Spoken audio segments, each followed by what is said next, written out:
You are now about to witness the strength of Chama Lama Ding Dong!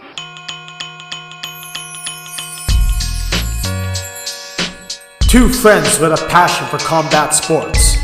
One's an actor, the other's a ring announcer. Together, we bring to you the CLDD Podcast. All right. Hello, everyone. This is episode 2 of the CCLD podcast, the Chama Lama Ding Dong podcast. It's been a long week, sorry. Oh man, it's only Wednesday, Ryan. I know, but it felt like right? No, absolutely. I'm one half of your host. I'm Ryan Ventura. I got my friend Aaron Stewart. Yo. Hey man, what did you think of that card? UFC 311.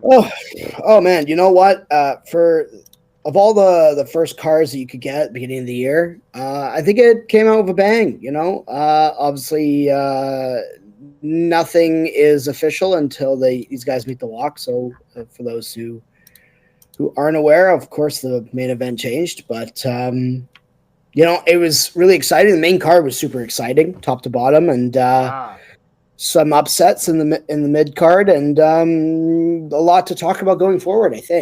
I hope. Well, now let's get into UFC 311 while we're at it. You know, you were mentioning that there was like a major upset on the card.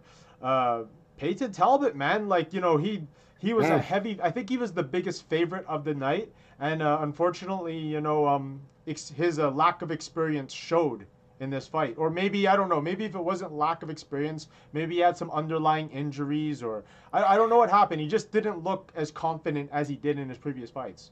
Well, you know, man, I think that, like, you know, I think we talked about this last week, is that, like, what I do appreciate about the MMA fan base is that obviously being undefeated is an important thing for a lot of these guys, but that one blemish on your record isn't like a be all and end all. Right. So yes. It's but I think this is just one of those classic cases of too much too soon. I don't think that and you know, like Jaime Barcelos is like 11 years Peyton Talbot's elder. So, you know, you're just thinking about like the disparaging quality of the experience. Barcelos has gone up against Usman Nurmagomedov, and you know, he's really been in there. He has quite an extensive resume, and I don't think that this is too much of a blemish on Peyton Talbot's record. I think that this is going to be one of those things where he grows as a fighter from this experience and come back stronger. You know,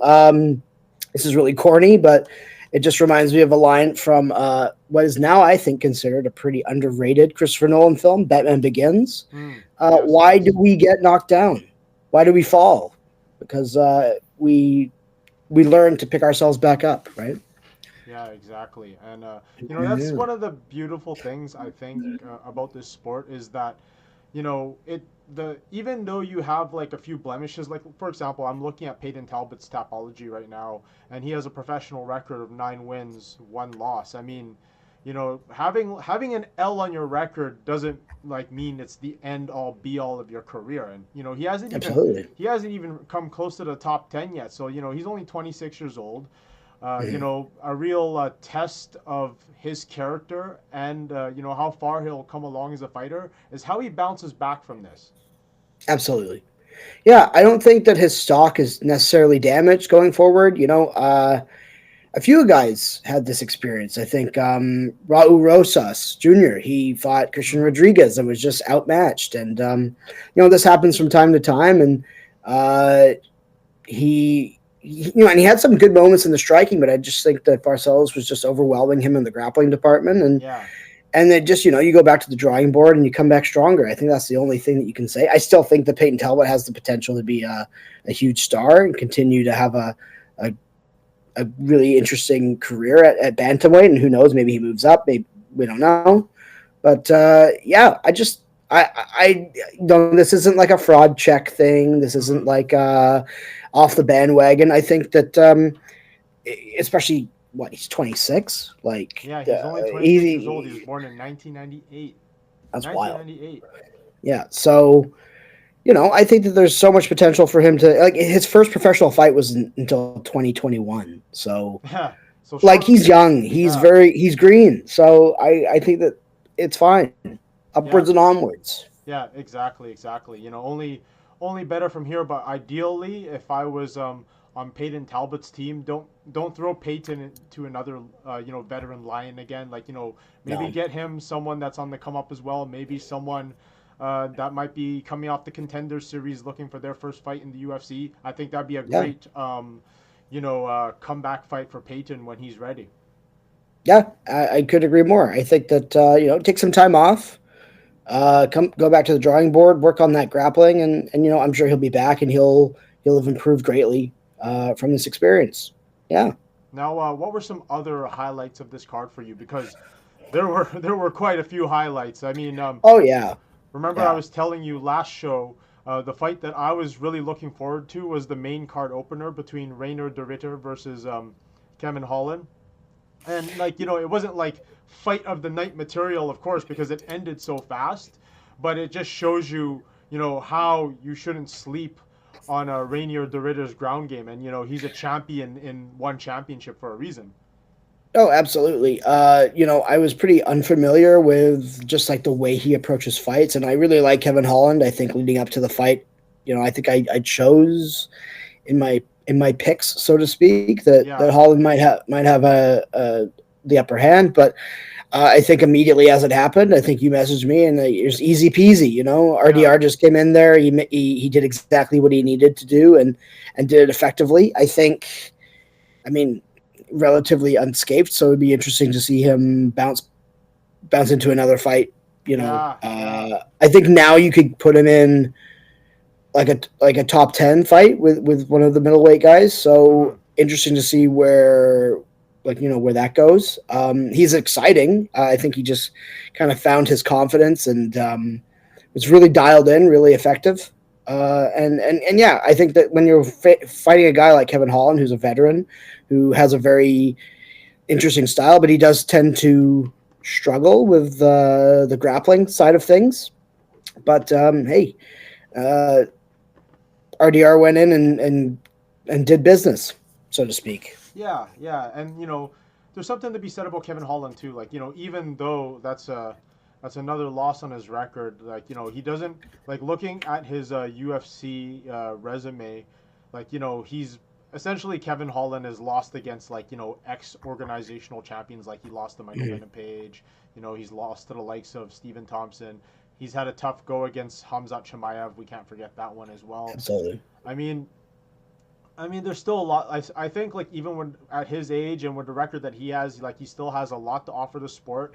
But I don't see, respectfully, like I don't see Kevin Holland being a world championship contender anytime soon. Like there might be a few exciting fights for him.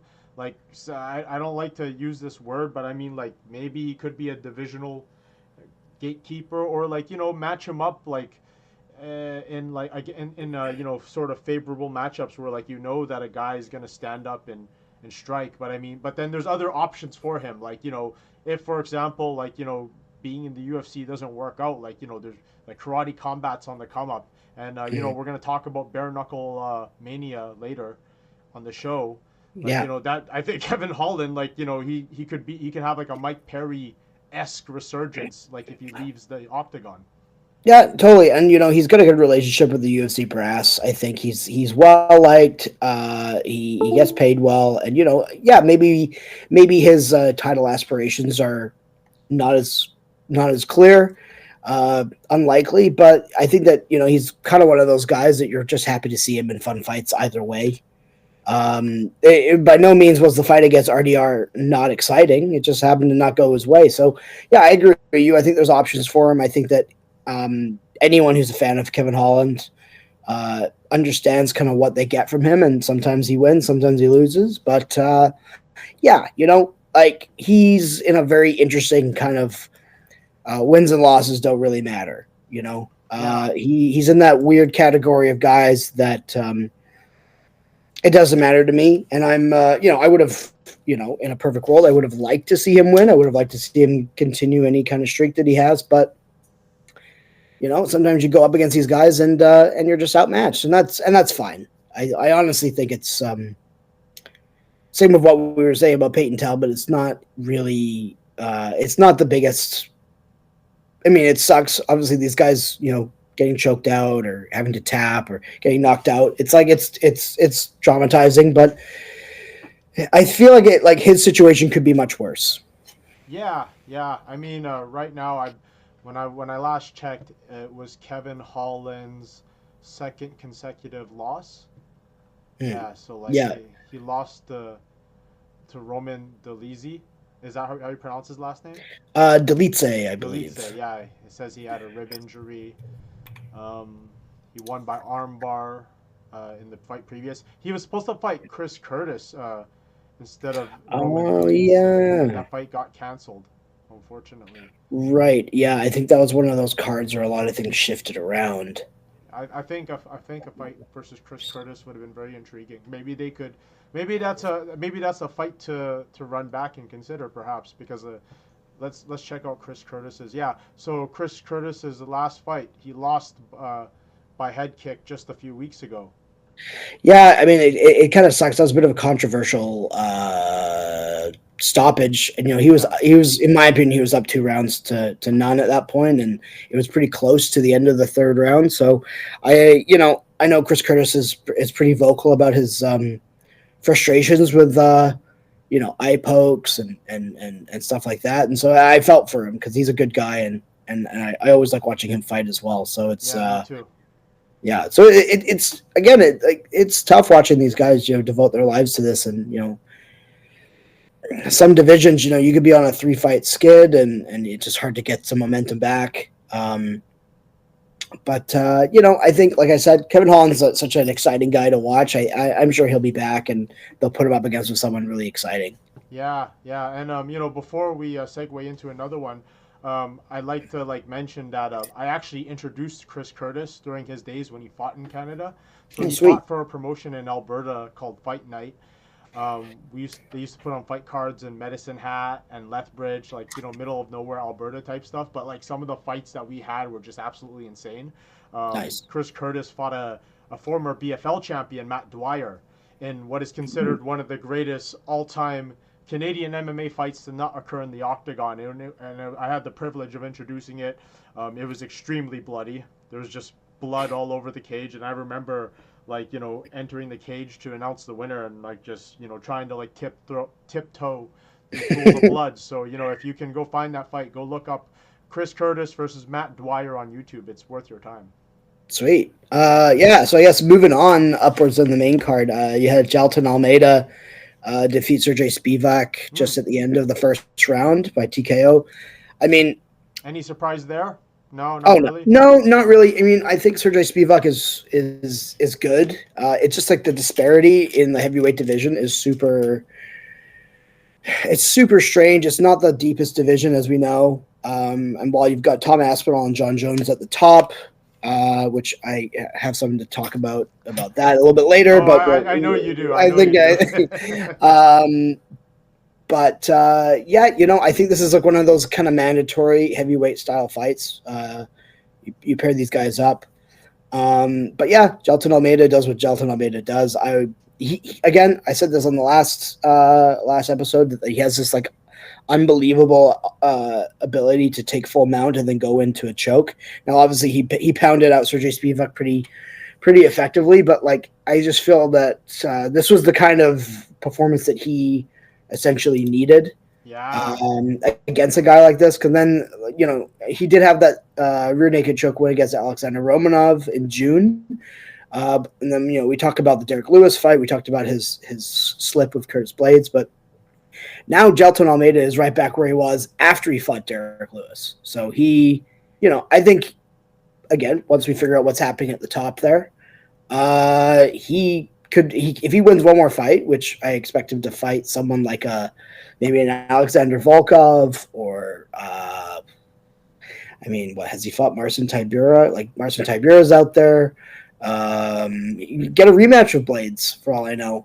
You try and put some of these guys together, and I think if he gets another win, he is more than more than likely to be up for a title shot. I think he actually did call out Cyril Gahn, which I really like that matchup. So I as soon as he called him out, I'm like, yeah, let's go, yeah, guys. Let's get that fight going. I would absolutely watch that, and because after Cyril Gahn's performance against Volkov that was in December, that was his like opportunity to be like, I should fight, like Tom should defend his interim title again against me.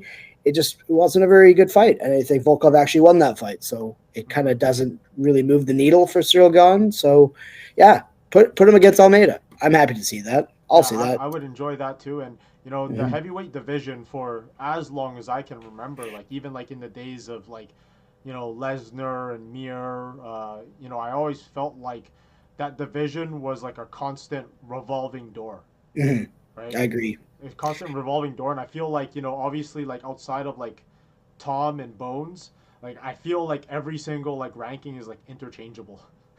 Oh, absolutely. And like you could be on a 3-fight skid in the heavyweight division, and then you win one more and you're back in the mix. So we're always looking for more names and more opportunities for the guys at the top, but I mean they don't fight as often. But like that's just kind of the state of the heavyweight division right now. And I would say Almeida versus Gahn is like the most intriguing matchup outside of Aspinall and Jones. I can't think of a more likely matchup. Do you like? I'm looking right now at UFC 313, Pereira versus Ankalaev. Mm-hmm. Okay, it looks like they pretty much like panned out most of this card already. I was gonna suggest maybe that Gahn and Jolton Almeida fight could somehow fit in here. Yeah, I think it's. Let me just bring it up now. I mean, I don't know too much about like any official fights on that card outside of the Justin Gaethje Dan Hooker co-main, which is like a fantastic fight. Which I really I'm never going to count out Dan Hooker ever. Yeah, never. And I'm sure we'll get into this with Islam later, but that fight sets up either guy for a title shot, in my opinion. So that's super exciting. I wonder who could like outside of those two top fights, there's not really any huge fights at least announced. But I think that could be that. I mean, it has a potential. It's always the Vegas cards are always pretty packed, so I have no doubt that they'll fill that card out pretty effectively. Yeah. For sure. So, and then what? Okay, now we got to get to this. Okay. What did you think of Prohaska versus Hill? Whoa, man. Okay, that was my early candidate for fight of 2025. That was nuts. It was a real life Rocky movie from beginning to end. Just the way that they're fighting. Like it was just like. I was listening to an interview of Yuri today on Ariel's show, and Yuri said that what he really found interesting about fighting Jamal is that when things get hectic, he remains very calm. And I noticed that. I was just like I think Jamal. I think this is like his first. I feel like his first real fight back since the Achilles injury. Yeah. The one at 300, I just think he came back too soon. And I think that, fighters die on their shield and they don't make any regrets. But this would be like, in my opinion, the first fight back where he's more or less at like 100%. Or yeah, and he looked good in this fight, man. He looked really good. He did. He looked. Really good shots against Yuri. He has really heavy hands. He's a really good boxer, but on the flip side of that, like Yuri had, he's still wild and crazy, but I felt like his fight IQ was much higher this time around. He was keeping his hands up. His head movement was fantastic. Yeah. And any time that those guys kind of came to collisions with each other, it was like there's no guarantee that either one of them would get out of it alive, kind of thing. And there was some of those eye pokes, and that happens It always happens. There's always something involved there. But yeah, absolutely. Like I think I messaged you after the first round, and I was like standing up and like pacing around the room because these guys, like especially at light heavyweight, where it's these guys are usually I mean it was a 3-round fight. God knows what would happen if it had gone any longer than 3 minutes into the third round. But like these guys are putting up an ungodly pace for these two big dudes. So I thought it was a great fight. I think that the next most obvious fight for light heavyweight is Yuri versus Khalil Roundtree. I think that is let's book it. Absolutely the fight to make in that division. As for Jamal, I don't know. I think maybe some time off, but I do feel for him because like you want to get back into it, and no one likes getting knocked out. And but that's unfortunately, I've said this a few times. That's just the way things go, right? But I feel like almost like because Jamal has earned himself a reputation through like with the MMA fandom and the online fans as being someone who isn't very accountable with the results of a fight, and like he's being dubbed as a sore loser by a lot of fans. But I feel like almost this fight was like his redemption arc. I agree. Yeah, right. And and I think that like you have to be vocal about these things, and we can slow down the tape and look at that the sequence that happened with the Pereira fight, and we can be talking about it for ages to come. But the fact of the matter is that counts as a win for Pereira, and we just gotta go upwards and onwards. Like obviously Yuri wants the third Alex fight. Who wouldn't? That makes the most like. I mean, it makes sense, but also doesn't make sense. You don't want to become one of those Robert Whittaker types, or these, these guys, or like even what else am I thinking of? Like, I think the same thing can be said for like Sean O'Malley. Like, if he, again, we'll get to this, but like if he were to, I feel like he's the next guy for Merab, and like if he loses to Merab again, hypothetically speaking, then that's 2 losses to the champion, and then you're kind of stuck in this number 1 contender limbo, so to speak, right? Always the what was that famous saying? Always never the bride, always the bridesmaid, right? Yeah, basically. Yeah. So I don't know. I think those guys took both significant damage in the course of that fight. So I would like to see Yuri back sometime, maybe in the summer. Fight week. Again, I mean, like a UFC International Fight Week for sure. That has to be part of it, I think. Absolutely, and I think that he's such an interesting guy. He's like one of the coolest characters in the sport right now, and it looks like him and Jamal like buried the hatchet in that sense, and shared a drink together, which was always it's always nice. It's like I come from a rugby background, and you're playing rugby for 80 minutes straight. You're like literally dragging people into the mud. You're coming out of there with like. Your head's bleeding and all this stuff, and then as soon as the game's over, you're having a beer with the other team, and it's just like you leave it on the field, right? And I like that about him. In the world, man. Like whenever like I would compete in kickboxing tournaments and stuff like that, like I would always end up becoming my opponent's friend, and we'd add each other on IG, and in the parking lot, I'd have beers and like coffee crisp and just nice. Like all the stuff that I couldn't eat during weight cut and all that, and we'd end up becoming buddies. Nice. Should we move on to the co-main? Yeah, man. Oh, what a co-main event! Like that was, in my opinion, that was like the people's main event, wasn't it? Absolutely. I think not many times does Merab go to decision and it's that exciting. I think he was coming in with that crazy staph infection. There was a lot of that negotiation with like when the fight was going to take place. He wanted to initially fight in March, I believe. Yeah. So it was like expedited, and there's all that potential drama with just he's getting favorable treatment because of the last name, and I mean he's also on the Islam card, so like it makes sense to have those two guys on the same card together, et cetera, et cetera. But I mean, what was it? John Wood said that if you don't get Merab out of there in 2 rounds, like, you are fucked. And yeah, that happens. Yeah, The yeah, he called pace, it. He called it. Merab is quite, and I know this is his nickname, but he is quite literally a machine. Like, Yeah, I've never seen cardio like this, and he just grinds people to a halt. And like, I was scoring that fight. He was down 2 rounds going into the third, yeah, and something just switched, and he was like taking him down.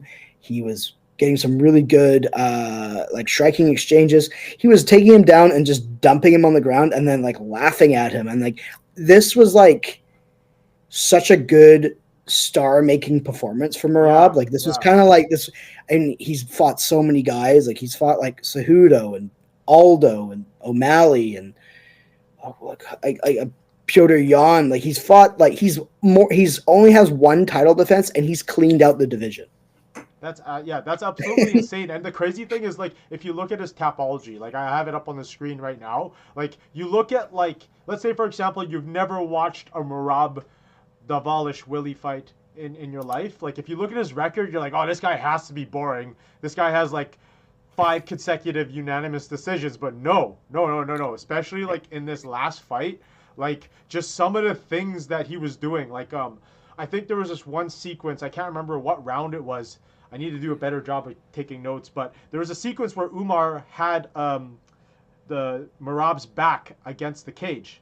Like, he took his back, and they were like up against the cage, and Merab like swept him and like took his back.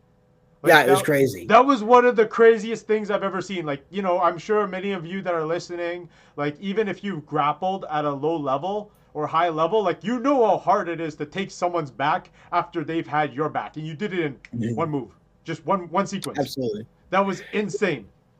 Yeah, it was just like, and he's just like, I think for some reason I always found like his like little YouTube skits and stuff just really cringy. Yeah. And I don't know, I just feel like this was kind of like this is exactly the kind of circumstance and performance that Merab needed. Yeah. And again, like handing that camp like their second overall loss out of what I think they're like 91-2 now, like collectively. And it's like, that's huge. That's huge. Yeah. And I do think that Umar is going to be back in the title picture. But yeah, like, you look at the experience factor of all this. We said that before, and a lot of people have said this, that Umar was largely untested. Mm-hmm. His biggest win was against Corey Sandhagen, which is a great win. Excellent win. But like, when you're fighting Marlon Moraes and you're fighting John Dodson and Piotr Jan and Henry Cejudo and Sean O'Malley, like that is such a huge, like the fact that he got a title shot after Sean O'Malley, after Henry Cejudo, is like absurd. Absolutely absurd. And so I think this just comes down to, we talked about the Barcelos and Talbot fight, and it's just an experience thing. And I think this, again, like, I don't think that I think Umar's going to be back. It was, by and large, it was a pretty close fight, but really, like, as soon as the third round started, Umar looked exhausted. He looked drained. He wasn't as sharp, and his striking is great, but he just didn't seem as dialed in. And then Merab just took advantage of that opportunity. And I think, I mean, I don't know what's next for Umar. I think maybe he could be up against like a Piotr Jan. He could probably fight, honestly, against Cejudo. But oh no, Cejudo's fighting Song Yadong in Seattle, isn't he? That's gonna be a great fight. That'd be great. Yeah. Yeah, I really like Song Yadong, so I'd like to see how that goes, because he's like one of those kind of rising guys that's fallen back and that kind of thing. But I would really like to see where he goes from here. But I think the most likely matchup for Merab is a second O'Malley fight. I think that sells good on paper. Basically, that would be like a legacy cementing fight. Like, if you can beat Sean O'Malley twice, that would like really cement your legacy even further. But like, ideally, if I'm the UFC brass, you want O'Malley to get that W back so they can have a trilogy fight. Right? Yeah, no, I think it's good business to have him. O'Malley's a huge star, and obviously that's a huge money fight for Merab at that point. Um, like I said before, I think that it makes the most sense, and that's the fight that Sean wants. But I would be hesitant because if you do happen to lose that fight, um, then then you're like the number one contender, and you're kind of stuck there because it's hard to get a third fight if you've lost twice, right? So, Yeah, exactly, especially exactly. like specifically with this Robert Whitaker's, like if you're going to look at that scenario, so it's the fight that makes the most sense, and I think that's what the UFC is going to do. Because I can't think of who else Merab would fight. Yeah. Like legitimately, and like on that note, like where do you think Merab kind of lands in the pound for pound discussion? Good question. Let me pull up the rankings right now. I'm actually have UFC.com on my screen, and I have their official rankings. So right now, as of right now, the men's pound for pound ranking. Let's see. That's heavyweight. No. Oh, they don't. Okay, men's pound for pound. So number one, Islam. Merab is he just moved up 2 spots. He's now number 5 in the pound for pound rankings. And Okay. honestly, like I think number 5 is a good spot for him. Yeah, no, I can't really argue with that. I mean, it looks like DDP goes down 1, but he's fighting next month. Bilal's gone down 1. Again, it really just comes down to activity, and Merab fought at the Sphere in September and fought now in January, so his strength of schedule has always been really impressive. But yeah, then you've got Islam, John Jones, Alex Pereira, Ilia Topuria. Yeah, I think 5 is good. I think that's like, yeah, I think that's actually like not. I mean, obviously the UFC rankings, and then obviously like Uncrowned does theirs, and MMA Fighting does theirs. So there's always discrepancies, and but I think that like him being at 5 is a pretty good. Now I'm just looking at who he could fight. Yeah, that's the real question, because like if you look at the top 5 rankings for bantamweight, like you have number 5 Davison Figueiredo, number 4 Corey Sandhagen. He just beat number 3 Umar. Number 2 Petr Yan is number 2, but Merab has a win against Petr Yan. I guess like it would be interesting to see him fight Davison, but I mean like I don't know. Does Davison deserve a title shot right now? Well, Figgy was on a really good tear coming down, coming up to bantamweight. I think that was like he had like 3 straight wins in the division. He got outclassed by Petr Yan, and I mean, fair. Like like that's a fair loss. I think like you had like. You could even maybe do Figueiredo versus Corey Sandhagen. That'd be a good fight. That'd be That's a really good fight. That'd be a really good fight. But then there's also rumors that Figueiredo might move back down to flyweight and challenge Pantoja. So there's plenty of opportunities for him there. I mean, I don't know if he can make 125. Yes, 125 again. But I mean, especially like when you're 37 years old, man. Like. The weight cut, like trying to go back down in weight, like at more advanced age, it's much more challenging. Oh, absolutely. So I mean, looking on just these rankings alone, I guess the O'Malley fight is the thing that has to happen. Yeah. Because like if Merab's gonna move up in weight, which is possible, he is a fellow Georgian with the champion Ilia Topuria, so I doubt he would fight Ilia. I think the only way that could happen is if Ilia moves up. If Ilia moves up to 155, then for sure Merab should look into it as well, because I mean at 5'6" he could fight at 145. Oh, absolutely, and I just think that he's cleaned out majority of his division, so it's hard to put Merab somewhere, and but there's a lot of interesting, intriguing matchups at featherweight if he ever decided to do that. But then obviously, then they're probably going to bring up this whole thing with Aljamain and being like, oh, he won't fight Aljamain even at featherweight. And it's like they're homies. Just let them be homies. Yeah. I mean, I never really understood why there was such a disdain for that concept, because it's like, You don't expect guys who fight in their same camp and their friends that would fight each other. Like, I mean, I'm open to the idea of Islam going up and fighting Bilal, but what do you know? Yeah, Like, exactly. Like a lot of yeah, you're right. I don't understand like why people are like, oh, you guys should just like suck up and fight each other. Like I mean, in kickboxing, like at the highest level, it's actually very common where like you would have like top guys from the same gym, like basically like if they're gonna fight in a one night tournament, like they would and perhaps they go to the championship, like one like the main coach would not coach either of them, like they would have like other people like corner them and all that kind of stuff. The concept in MMA is like doesn't happen often. Like we had it that one instance when John Jones fought Rashad Evans, right? When Rashad left Jackson's camp. Yeah, that was one of the bigger rifts in the sport. Yeah, I mean it's like I don't know what these guys relationships are. I know him and Aljamain are obviously very, very close. So yeah, I mean, I don't know. I mean, there are some interesting matchups up at featherweight, but I guess that's to be determined going forward. But yeah, I guess, not to reiterate myself, I do think that the O'Malley fight is the sexiest fight that they could pull off. So I assume that they will do that sometime in the summer, maybe International Fight Week. Maybe I honestly think it has to be International Fight Week.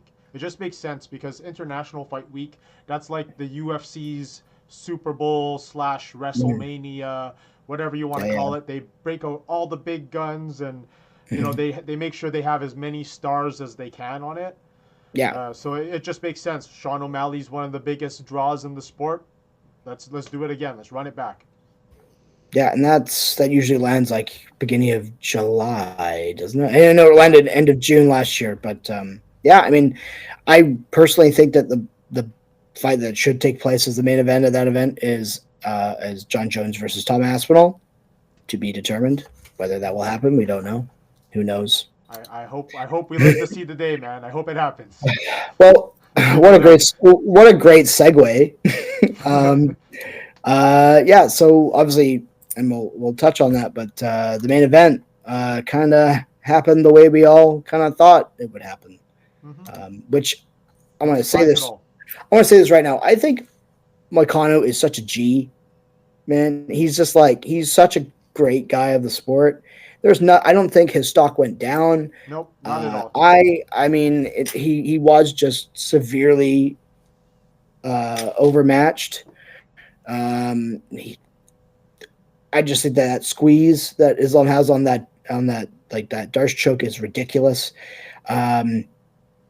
Islam does what Islam does, and he just says, "Who's next? The next guy." And I mean, it sucks for Moicano. It sucks for Moicano, but he was pretty level-headed about it. I'm sure he got paid really well. But yeah, he was pretty lucid about the whole experience. He didn't want to like take any shine from Islam's performance. Islam seemed respectful in the matter. Like Islam could have very easily said, "No, I'm not going to fight that guy on 24 hours notice," but he did. Showed up, did what he does. But yeah, I mean, like, it also sucks for Arman, whether this back injury is as severe as it is. I mean, there's no way that we can say, but if the doctors called it off, and he couldn't fight. So I do think that fight has to happen sometime, maybe, I don't know, maybe June. I don't know what Ramadan, where that takes place, because I know Islam usually does like takes himself off the books, fasting. I think that's sometime in April, May. I could be wrong. So they don't train or they don't do anything at that time. But I just looked up on Google right now. So it takes place from Friday. Wow, it's a long time. Friday, February 28th to Saturday, March 29th. Okay, so a full month. So yeah, they wouldn't train in that time. Is that enough for him to have a camp, International Fight Week? So like he gets back into camp like, let's say Sunday, March 30th, and then has like 2 months to train. Yeah, I guess, yeah. I mean, if there's no like lingering injuries or anything like that, I think that makes sense. I mean, if the way it's going, if we're booking International Fight Week, this is one hell of a card so far. But I mean, it makes sense.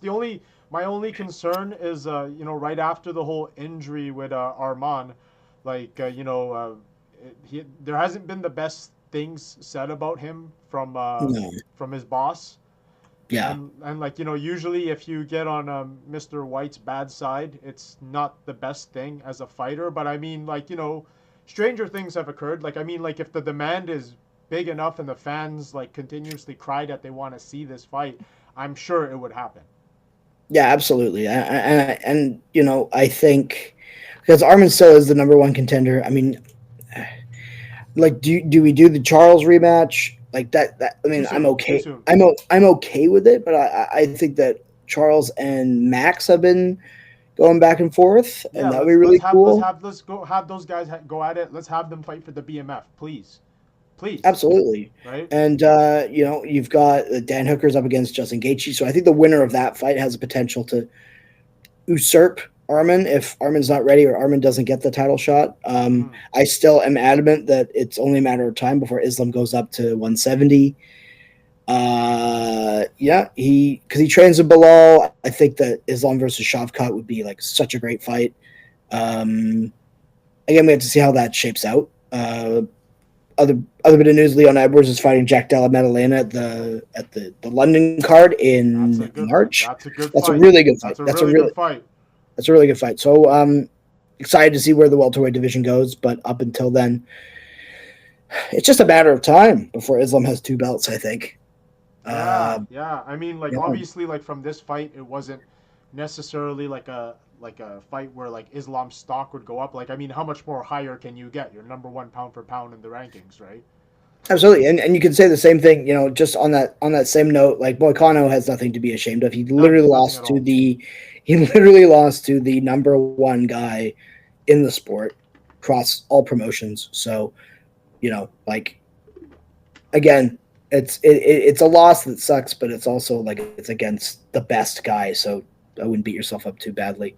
Now, I think like one very positive thing that might have come out of Money Moicano's loss, that fight that we've been wanting to see him Yeah. versus Paddy Pimblett. Now's the time to book it, boys. Let's book Like it. I don't know what we're waiting for because I think because Patty's such a big name and so is Moicano, like you kind of have to put those guys on a pay-per-view as opposed to like it would be a really like right obviously before the Edwards and Maddalena fight got announced, I thought that like a Patty versus Moicano main event with whether that's in Brazil or England is like such a great matchup. They've been at each other. For a long time. They've been at each other for a while. Yeah, and I think that like there's a video of Patty like reacting to the tap, and it's just like I have nothing but respect for Moicano, so I just think that it's a low blow to kick a guy when he's down, but that's how you build fights. That's how you how you sell and cut a promo. So it's what it is. I just would love to see that fight. I just think that it's more or less. I think it's a much more even fight than people give it credit for because they're both really good grapplers, and I think if they just slug it out, and it'd be a really awesome fight to watch. And they both hate each other, and they both like making money. So, and like that, like you put that on any co-main or even any main card at any point in this year, like it's the pay-per-view is going to sell. So, Now, like if that fight was to happen my early sort of thoughts and predictions on it, if Paddy and Moicano were to meet in the cage, I have a feeling that both of their submission games and their ground games are very strong. They both negate each other, and it will become a striking match where I feel like Moicano would have the edge. I think so. Yeah, I think so too. Again, it's really hard to tell what shakes out on the day, but I agree with you. Like their grappling would probably negate. Unless Patty wanted to go to the ground with Moicano, in which I would advise not to do that. And I think that's just like the unnecessary fight that should happen at 155. There's been like rumors that Paddy's going to fight Michael Chandler, which I mean that's interesting, but I don't know. That is interesting, and maybe there might be more. There is 100% more name value in Michael Chandler, but I think while we're at it, let's book a fight that makes sense, not just from a rankings perspective, but also from a story perspective, because Paddy and Moicano have been going at it for a long time, and a win. I think a win for Paddy if he beats Moicano would make a fight against a Michael Chandler like a sexy fight after. Oh, absolutely. And right? I guess I also just feel bad for Beneil Dariush. What's for him? So maybe even Paddy could fight Beneil, or Hanano could fight Beneil, or I think Beneil would be a tall order for either one of those guys. Absolutely. I mean, he's Beneil's a championship caliber fighter in my opinion. Mm-hmm. Like if there was no Islam, no Charles Oliveira. Wait, Charles Oliveira and Beneil fought already? Yeah, they fought when they fought here. Yeah. Yeah. That's right. Yeah, that was a crazy fight. It's a tall order, and maybe it might even be too soon to run that back. But what is next for Beneil? I don't know. I don't know, but yeah, hey, well, Islam remains, well, in my opinion, he's been the pound for pound number one, even through all the John Jones glazing of 2024. I got to bring it up that like the first thing I thought of, and I'm not going to take full credit for this opinion because I follow Pete Carroll, who does the Crack podcast on Uncrowned, and he had a tweet that said, "Why was it?" I'm paraphrasing here, but he says, "Why is it the first thing I thought about when Dana White declared Islam Makhachev as the pound for pound fighter right now is that the negotiations between John Jones and Tom Aspinall are not going very well." And I'm just like, that's exactly what I thought. Precisely the vibe I got, because I mean, like, Dana was so adamantly declaring the supremacy of John Jones all of last year, even though he fought Stipe, even though Tom Aspinall is like literally defending an interim belt, which hasn't happened since bantamweight. What was his name? The guy in bantamweight. It's gonna bother me now. Sorry. It's bothering me now. it's the name's on the tip of my tongue. One second. No worries. I trust. I am thinking of who am I thinking of? Henenbarao. Thank you. Yeah. God, Wow, I know it was an R. No, it was an R. Damn it! But that was the last time that like an interim belt was defended, and like come on, it's like, this is silly. Like, we have to make this fight happen, and I don't know how much money Jones is asking for. I would say to throw the kitchen sink at him, man. Like, he is the GOAT, and Tom Aspinall is like this surging superstar that is the kind of antithesis of that bravado and that like braggadocious kind of character that you find out of MMA fighters. He's kind of artist. He's definitely cut from the same cloth as someone like GSP. He cites GSP as a huge influence to him. I do worry that now Dana says that Islam is the pound for pound, and like, does that mean that negotiations are rocky? I don't know. And it's like we went from this fight will absolutely happen to it's likely that it's happening to Islam is the pound for pound best. So it's like, I just hope that fight happens this year. It's like the number one fight I want to see. And it has to be like, win or lose, it would have to be John Jones's farewell fight. I think so. Depending on the result, I think if he lost, maybe there might be an immediate rematch. But and then there's like even more money attached to that, right? So, I would assume so. I don't know, but yeah, I would, for the sake of the argument, I would probably say that would be his ride off into the sunset for sure. Because Lord knows he's made enough money in his career, but Yeah, and that's like I guess that kind of wraps up the talk about 311. Yeah, we've gone through it. Now, let's go on to what's coming up this Saturday. The PFL. So this is a new era in mixed martial arts. There's no more Bellator. This is officially PFL card now, right? Even though Yes. like on Topology it says Bellator Champion Series, but it's now Yeah. PFL Road to Dubai. So it's another Nurmagomedov taking on Paul Hughes from Ireland, and this is the battle of the two best lightweights not in the UFC. I agree. Yes. What you said about the PFL thing, it says PFL Bellator Lightweight World Champions Road to Dubai. I don't know. They're obviously going through like a flux of their branding. I don't know what any of this stuff means, but why is this just not the PFL lightweight champion? Like, I get the season winners and the champions are different. I don't know, but it is a very exciting fight. I've been following Paul Hughes for quite some time now. Yep. You've been he was super high on him for a long time. Yeah, and he fought AJ McKee not too long ago at the Ngannou undercard. No, was he the co-main? Actually, yeah, I take that back. Yeah, he was the co-main. They were the co-main. Oh, maybe he was. Or no, I think he was in the main card, but yeah. But he beat AJ McKee, and I think that was like people thought that was going to be one of those too much too soon fights. But I was one of those people that thought that actually. Yeah. He really held his ground, and he called out Usman immediately after. They're calling it Ireland versus Dagestan 2. It's just like which one was the first one? For those who don't know, that would be Conor McGregor versus Khabib Nurmagomedov. This one has a lot less like vitriol. I think it's just like two guys that deserve to fight each other, and Hughes is calling his shot, and he deserves the fight. And yeah. I'm not gonna bet against him. It's a very tough order for him, but I am excited.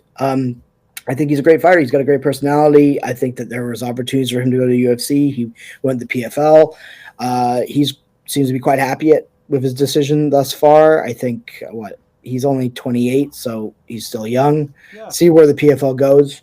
And you've got that last name. You got Nurmagomedov on paper, so there's really no counting him out. And Nurmagomedov. I'm always gonna butcher it. Nurmagomedov. He won the title against Patricky Pitbull. He's defended it. He's defended it against former UFC lightweight champion Benson Henderson. So he has two big names on his resume. Absolutely. Who he got W's against, and Paul Hughes, undefeated record and everything. He's gonna have a very tough fighter on his hands. Anyone with that last name, regardless of their resume, you have to assume that they're good. But as we saw this weekend, they can be beaten.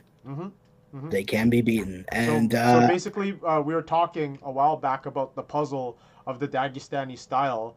I guess, one of those pieces, the beating that style, gas tank. Yeah, cardio. If you can take them to deep waters and push the pace and dictate where the fight goes, if you can negate that wrestling, and I think Hughes has remarkably stronger striking than Usman. But again, I think both guys are prepared to fight each other and go a 5-round war. I'm excited for the fight. There's not a lot of fights on this card, and I regret to say that I don't know a lot of the fighters on the card. I know you've got a heavyweight bout between Vadim Nemkov and Tim Johnson. Nemkov recently moving up to heavyweight in the PFL. He was a Bellator champion before.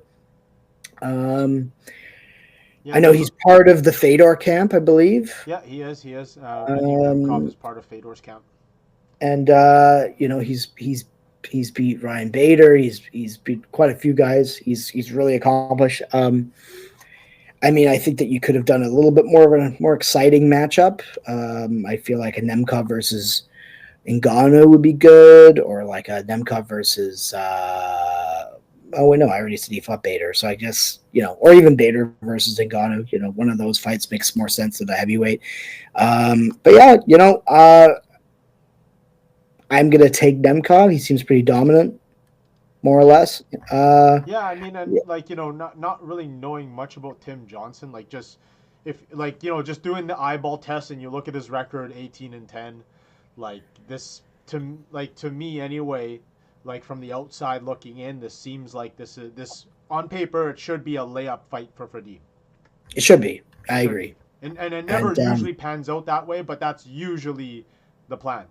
And I unfortunately don't really know many other fighters on the card. I know it would appear, are some of them part of the season or?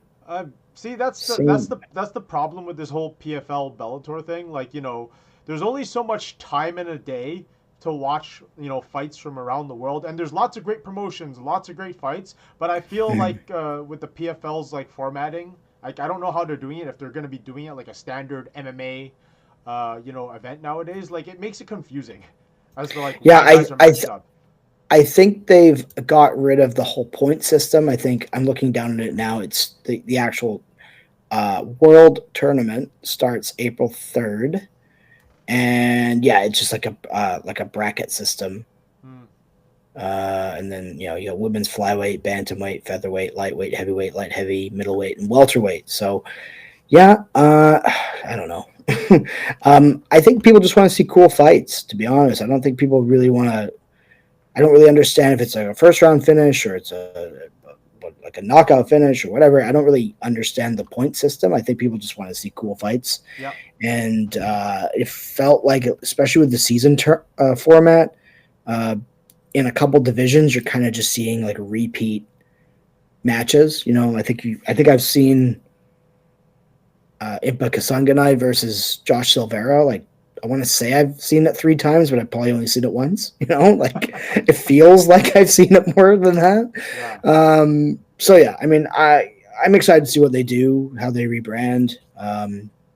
They've certainly got some interesting fighters on the roster. So I hope it works out. Yeah. And especially with that main event we were talking about between Paul Hughes and Usman Nurmagomedov, Paul Hughes beats Nurmagomedov. He could be like the flag bearer for PFL. I think absolutely. Just kind of like what happened with Michael Chandler during his run with Bellator. You think absolutely. You think about Bellator, you think about Michael Chandler, and Paul Hughes could be the same way, and like it could work. It could work to his benefit. So like when the time comes and he may or may not want to move on from the PFL, his stock is worth that much more in the UFC. Yeah, I think that was what I gathered from Paul Hughes when he signed with PFL, is that he was still young. He could still continue to build a name and only just become more and more of a star. And then when the time is right, maybe, and like you said, there's no guarantee that he'll ever make his way to the UFC, but if he does, do what he does now and keep building that name and surging. And then when that transition happens, then he's like ready, and he's like fought top guys. Like he's fought AJ McKee. He's fighting Usman, and it's like, in a couple of years, he will have that resume that warrants him to fight the top guys. So, yeah. I forgot to mention, completely side note, that I would just say, like, besides the fights, and I would say like the story of 311 was either Merab's surging popularity, but also shout out to the Intuit Dome. That arena was crazy. That was awesome. I would say that was like, the production was insane. I was just like, this is like, you don't need to do the Sphere. Yeah, chef's kiss. Once a year. Like that was incredible. Just the production design. Like who would have thought the LA Clippers would have such a great arena? Yeah. I don't follow basketball, so don't ask me what I know about the Clippers. I'm a big pro wrestling guy too, so like I got a taste of the Intuit Dome from watching the Monday Night Raw debut on Netflix. Oh, sweet. And they did a very similar sort of production where they incorporated that insane like whatever that is. It's like a scoreboard. It's like a ring scoreboard. Yeah. And, like, it was really cool. Like those bright lights in the crowd. It really does make the atmosphere really cool, and it's a great throwback to the old days, the mixed martial arts, the old Pride FC, Dream K1 days, where like the production was almost important as the fight itself. Absolutely, man. What else do we need to talk about? Well, you've also got BFL 82 tomorrow night. Is that That's right? right. That's right. As of this recording, live on UFC Fight Pass, BFL 82 is going down live from the Harbor Event and Convention Center in Vancouver, BC. Main event headlined by Radley Snake Eyes da Silva as he takes on veteran challenger Drew Brokenshire for the BFL featherweight title. That's going to be a hell of a fight. Radley is 6-1. A win against Drew would probably give him a call up to the UFC. I believe Drew's been in, like, if memory serves me right, Drew's been in 2 fights that have sent people to the UFC. So previous BFL featherweight champion Jeremy Kennedy, who's a UFC veteran, Bellator veteran, PFL veteran, he beat Drew Brokenshire in his last BFL appearance, and that sent him to the show. Yeah. And then he also fought Chase Hooper. Oh, cool. Drew fought Chase Hooper as well. Another fight to watch out for is the co-main for the BFL bantamweight title. It's Ali Wasuk taking on Christian Strong. Ali Wasuk is one of the top bantamweights, not just in the BFL but in Canada, and he's also on the UFC's radar after this fight potentially, depending on how it all goes. Interesting fight here. So for all these fights are interesting, and I don't want to discredit any of them, but there's only so much time and so many fights in the card. But the vacant BFL heavyweight title that was previously held by Caio Bigfoot Machado is going to be decided between Jag Bular and Edison Lopez. So Jag Bular, his brother is former one championship heavyweight champion Arjun Bular. Oh, sweet. Right? So, Jag is based out of Richmond. He's a high-level wrestler. I believe, their entire family, they come from a wrestling family, right? And they competed in a world level, and Jag is looking to get to the next level. He has a 9-0 record. And Edison Lopez, he's an OG veteran. He actually challenged Caio Machado for the heavyweight title. He's based out of Brazil, but lives in Vegas now, so that's going to be a good contest to watch out for.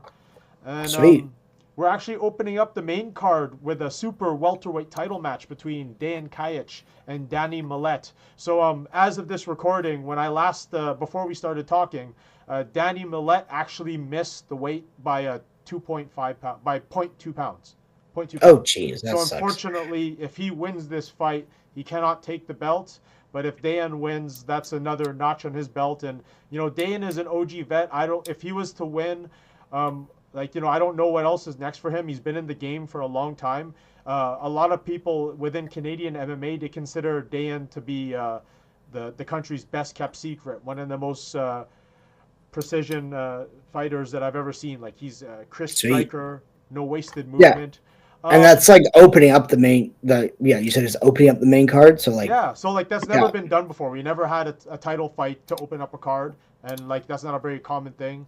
I believe Dejan has a win against Tim Welsh. So that's Sean O'Malley's coach. Oh, wow. So Dejan actually went to their hometown, and he took him on in his hometown. Essentially, whenever at this level, whenever they call up a guy from out of town to face their champion, they're usually there to lose. There you go. Right? He likes to upset people. Yeah, there you go. So Dan is his record might not tell the full story of how good he is, but that's a fight to look out for. Sweet. BFL 82, check it out. This tomorrow, actually, as of this recording. We'll down the road, we'll most definitely have some BFL guys come in, and we'll get you more familiar with the scene throughout Canada and BC, and how it affects the MMA landscape, because we've had some really good talent come from the BFL. Absolutely, man. I didn't realize this now. I'm just moving on. You've got Naoya Inoue is fighting this weekend. That's right. I think, it's like a revolving door of who is the pound for pound best boxer between Terrence Crawford, Alexander Usyk, and Inoue. Whoever fights, they just shuffle through the deck kind of thing. Yeah. I think that he's a phenomenal fighter. He's a generational talent. Generational talent. He's 28-0. He was supposed to fight. He was supposed to fight Sam Goodman in December, but then Goodman had a cut on his eyelid, similar to the Charles Oliveira situation, so they had to move the fight to January 24th, and it was reported that he the eye injury continued, so now Inoue is fighting Kim Yi-jun, which I hate to say it, I'm not familiar, but he is the number 11 ranked WBO fighter. So always excited to watch him. His jab is like a piston. He just like pops you, and like I think he's like knocked guys out with his jab. Like that's how good he is. Yeah, so insane. Super excited to see his fight. And then I guess the other biggest piece of news is that we've got Poatan versus Magomed Ankalaev at UFC 313 in Vegas in March. This will be Alex Pereira's toughest test. I think it's like, it kind of strikes me as one of those, like in boxing, there's always like the WBO kind of like mandatory defense, you know? This is like that. It kind of has that kind of energy to it. I think that, yes, I think on paper it's a kind of the most up in the air for Pereira, next to like Jan Blachowicz, which I know he fought in Salt Lake City in his light heavyweight debut, which really interested to see if that rematch ever happens. But I think what's really funny to me is that everyone just assumes that Ankalaev is like this Dagestani lay and pray grappling kind of guy, which really it's more the guys between like 125 pounds to 170 are those kind of, that's the kind of format that those weight classes kind of approach with their grappling. And Magomed doesn't shoot for many takedowns. He's a good wrestler. He's a good grappler. I think that if he ties Pereira up in the clinch, that's kind of where Pereira will have the most trouble. But a lot of these guys always say that I am not going to grapple with Pereira. I'm going to strike with him. And it's just like, that's just ill-advised. Like, that's just why won't you just take him down? Like, that's where he's only like, Pereira is only going to get better over time because that is the hole in his game. And it's not like he's been taken down a bunch. We haven't seen him struggle on the ground like if like Israel Adesanya was able to take him down, but like that was like him just trying to grind him out and like mix things up and put him on his back. But like, and you can argue that the weight cut was a lot to do with Pereira's success at middleweight. But I think people are kind of expecting this to be this like lay and pray 5-round unanimous decision for Ankalaev, but he is more so a kickboxer than any other wrestler, in my opinion. He doesn't shoot for many takedowns, and he probably will end up going toe to toe with Pereira, and I just think that that's a bad idea. But what do I know? But I mean, like, if you're smart and like, especially when you're fighting someone with this kind of name value, having an exciting fight and putting on a barn burner against the biggest star in the sport today. In my opinion, Alex Pereira is the biggest star in the sport today. Absolutely. Right? You want to put on a show, but you know what everyone else remembers other than the show? The W. Everyone remembers the W. And like having a win against him, that's worth something. So, if you have to take it to deep waters for 5 rounds, if you have to grind it out for 5 rounds, grind it out for 5 rounds, because that's going to be a big thing on your resume to have that W against him. Yeah, and obviously that draw that Ankalaev had against Blachowicz for the title was a super weird fight.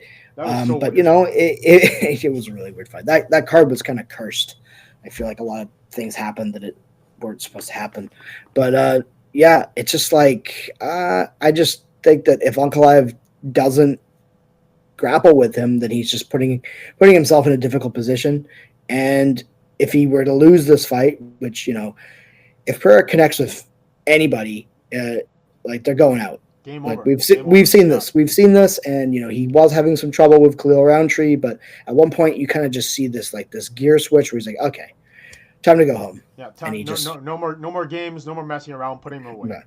Yeah. Right? He just has a very cerebral, quiet disposition that just like, okay, I'm done playing with my food now. I guess I'm tired. Let's knock this guy out and go to bed. Yeah. So I'm looking forward to that fight. I think it was a good call for them to make Justin Gaethje and Dan Hooker the co-main because, on paper, in terms of pay-per-views, like Pereira is must-see TV, but is a fight against Ankalaev must-see TV? Maybe not. I'm still going to watch the shit out of that, but now, we're starting to run a little bit low on time, but there's just a few things I'd like to touch on. I know, like, we don't really want to talk about breaking news or rumors, and like, we're not that kind of show. We're just a couple guys that just like to watch fights. But there's a strong rumor going on that the UFC is gonna go the way that the WWE is gone, and it's gonna be on Netflix. Yeah, that's interesting.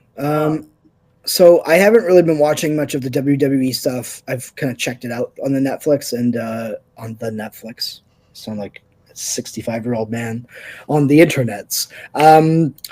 And they're not going to put all their pay-per-views on there, surely not. But would it be more of their? Do you think it's going to be more of their to be honest with you, Apex cards, fight nights? I honestly think, like, it could one day go down the road of every event is on their platform, just because, like, we're at that point now where, like, it's the internet. You can't really, like, good luck trying to stop every free stream out there. It's just not possible. You close down 150 more pop up, right? Exactly. Yeah. So actually, because we're both nerds and we're both gamers. There was a famous quote. The guy that he's like the president of Steam. He said that piracy is not a cost issue. It's actually a service issue. Yeah. Well, if you look at the Mike Tyson Jake Paul fight, which looking at a business model, you can see why the UFC and the TKO group and the WWE would want to be in business with Netflix because of how many eyes were on that fight alone. Like, you've got already a built-in fan base. Your advertising budget goes through the roof. But I think that if you put all of their events on Netflix, more eyes on the sport continues to grow. But yeah, the biggest problem that I had with that the Paul Tyson fight was that the feed was just overwhelmed. It was a constant loop, and honestly, I think judging from following the WWE's programming on Netflix, I think they've worked out those issues. Sweet. And we'll continue to work out those issues, just because, like, obviously regardless of, like, how it's being aired, there's always going to be some sort of, like, technical challenges and issues to deal with. But I think we've gotten to the point now where, internet connections has never been faster at home.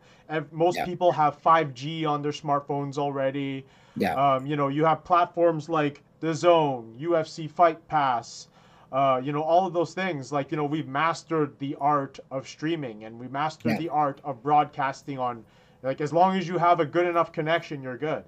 Right? Yeah, and, I like, agree. Why try to, like, consistently, like, fight the pirates, just because that's a battle that's been going on for as long as, like, remember I told you the story about my uncle having the black cable box? Yeah. It's been going on forever. Yeah, it's been going on forever, and it's just like, I think I remember watching an episode of The Simpsons where they were going to watch a boxing fight, and, like, Homer got, like, free cable, and there was, like, a whole thing where, like, his kids were like, "But you're stealing, Dad." And then he's like, "But it's a fight that I want to watch." And they're like, "But if you steal, then you're a bad person. Thou shalt not steal. It's the part of the Bible." And, like, he ends up like sitting outside, not watching the fight with his kids because he realizes that it's just like, they got me. But, like, doesn't stop anybody else from watching the fight, like. Exactly. We don't condone piracy. No, we don't condone piracy. Make sure in this dojo. You subscribe to UFC Fight Pass, subscribe to DAZN and all that kind of stuff. Yeah, ESPN Plus. Yeah, all that good stuff.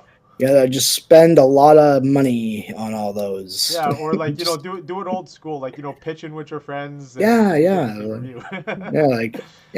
Or buy some beer for your friends, and it kind of evens out. Yeah. That's what I always do. Yeah. Sweet. Well, hey, man, that was. One more thing.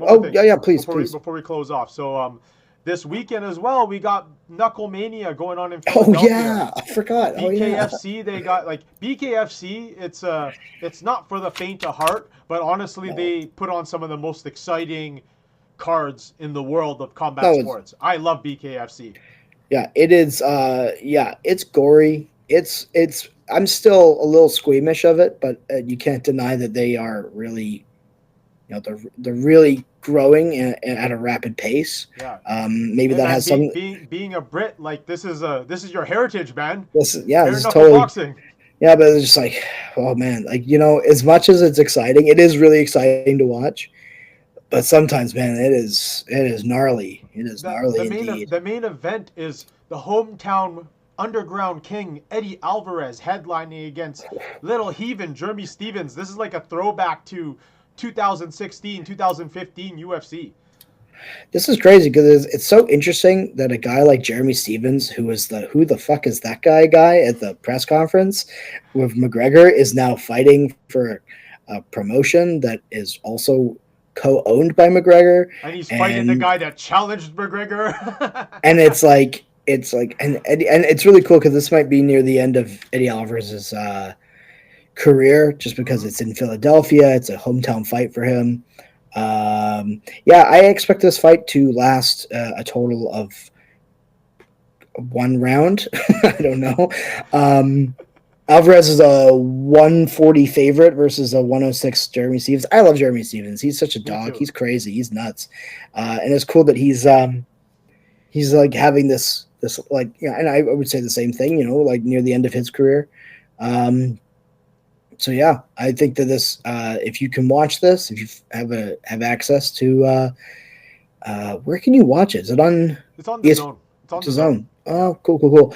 Yeah. So Saturday, if you want to watch some pretty gnarly, some blood and guts, it's definitely, it's not for everyone. I'll say that. I think that like what Mike Perry's doing for the organization, and then you've seen Chad Mendes fighting in the organization, and like even Big Ben Rothwell is in the championship heavyweight title co-main event. So there's some of these guys. I mean, there's one thing being a boxer, there's one thing being an MMA fighter, but there's something. I think a couple screws got to be a little loose to be a bare knuckle fighter. You gotta love the chaos, man. Because you gotta love the chaos, and getting hit by just nothing but flesh and bone. That's something else. I don't recommend it. Yeah, and it's like I remember watching. I think it was when Alvarez fought Mendez, or maybe it was when he fought Mike Perry. That like there was like isolated audio from the fight, and it was like skin on skin, just gnarly to say the least. Yeah, I actually worked the very first legal bare knuckle boxing match in Canada since 1918. It was in Lethbridge, Alberta, and I remember. Of course it was. Of course it's in Alberta. And it was two heavyweight guys, like two heavyweight bare knuckle boxers, and holy smokes, man! Like just as soon as fist would meet skull, I'm just like, this is so different. It's like I can't describe it. It's so savage. But I think we've gone a little bit over time again. That's something that we're working on it. We're working on it. But you know what? Like I feel like I think there was a lot less technical difficulties. I feel like our banter was a lot more cleaner, and it's only gonna get better from here, man. Absolutely, man. Well, this is a lot of fun. It's always cool to just shoot the shit with you, and what's going on in combat sports. It's continues to be the fastest growing sport in the world, and heck yeah. There's always something crazy to talk about. Yeah, exactly. And now the only thing about doing our own show is there's less things to talk about by messenger because we're trying to save our thoughts. I know we're trying to keep our cards close to our chest, and I'm like, but sometimes I'm like I have to write this down or else I'll forget. Yeah. So I put it in the chat. I got to be better about keeping notes myself. I have a book that says fight notes. But I had one too many beverages on Saturday night, and I forgot to take notes. But before we end off this podcast, Aaron, where can they find you? Oh, you can find me on Instagram at Aaron Paul Stewart. I'm on X at Aaron Stew 117. I'm trying to fix that. I want to make everything one thing. Sure. But yeah. Cool. And if I'm an actor, so if you go on my IMDb and find me and watch the things I'm in. Yes, please watch Aaron and all the different things that he's in. When you have when you have anything to plug that you're going to be in, Absolutely. like, of course, plug it on our show. Sweet. Myself, you can find me on all major social media platforms, Ryan Ventura 604, except for on X, I'm Ryan Ventura 778. So this has been our second episode of the CLDD Chama Lama Ding Dong podcast. Hell yeah. I'm one half of the show, Ryan Ventura, and my second half of the show, Aaron Paul Stewart. Awesome. We'll see you next week. All right. Take care, guys. Bye-bye.